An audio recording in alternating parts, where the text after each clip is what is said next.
Nothing quite says night like heraldry. I'm Clifford Brunetti, and I'm going to tell you a little bit about heraldry, some of the items that you're likely to run across, and who can have one of their own. I will be using my own heraldic achievement to illustrate what you need to know. Heraldry helps identify royalty, nobility, knights, gentlemen, and burghers by their symbols called charges and colors called tinctures on a shield called arms.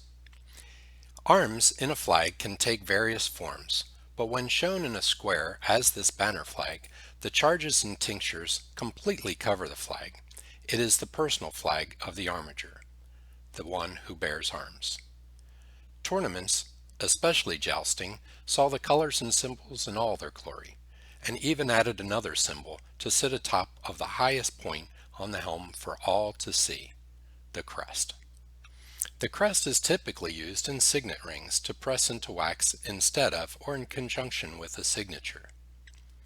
The arms and crest together then make what is called an achievement of arms, sometimes also having a motto on a scroll below. Royalty, nobility, and some knights could also have certain augmentations to make their arms even more grand, including, among other things, supporters. Those are the symbols that hold up the shield on either side. They can have golden helms, grilled helms, and open-faced helms.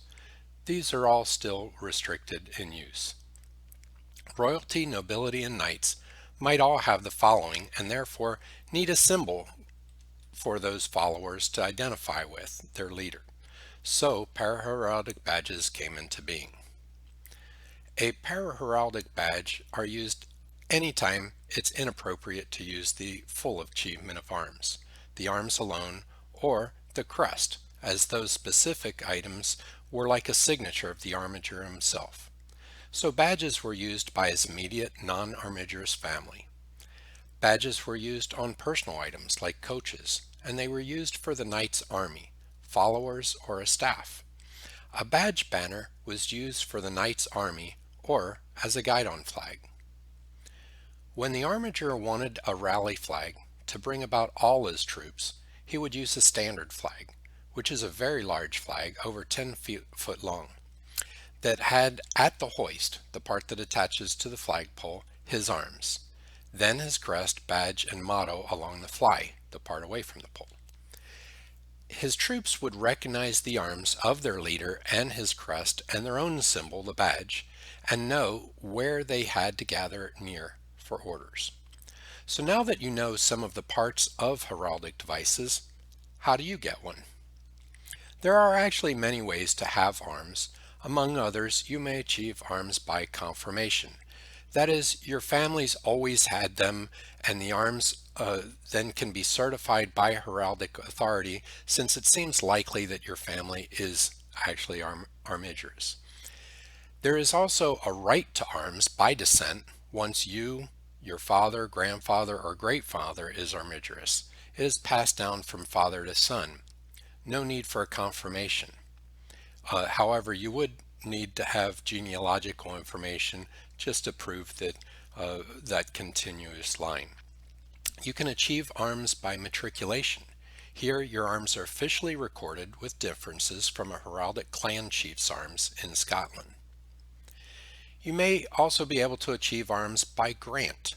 Those are awarded by a heraldic authority once proof of eminence and genealogy has been proven. You can achieve arms by assumption, where a person creates new arms without the approval of a granting authority. This is legal in many countries, but not all. Lastly, you can achieve arms by usurpation, where a person steals the identity of another either through ignorance or malice.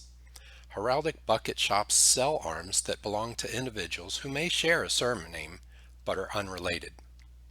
The simplest way of achieving arms are through assumption and usurpation, but since stealing should not be considered, neither should usurpation. Assuming arms is quite a process. It involves discovering personal meaning of the symbols that would describe you and your future family so that no one else has, and putting them into a pleasing arrangement. help should be sought or should be prepared to do a significant amount of research. Granted arms are for individuals who feel like they want a more tangible link to their own genealogic tradition, have children to pass the arms to, and feel the need of an official sanctioning of these arms.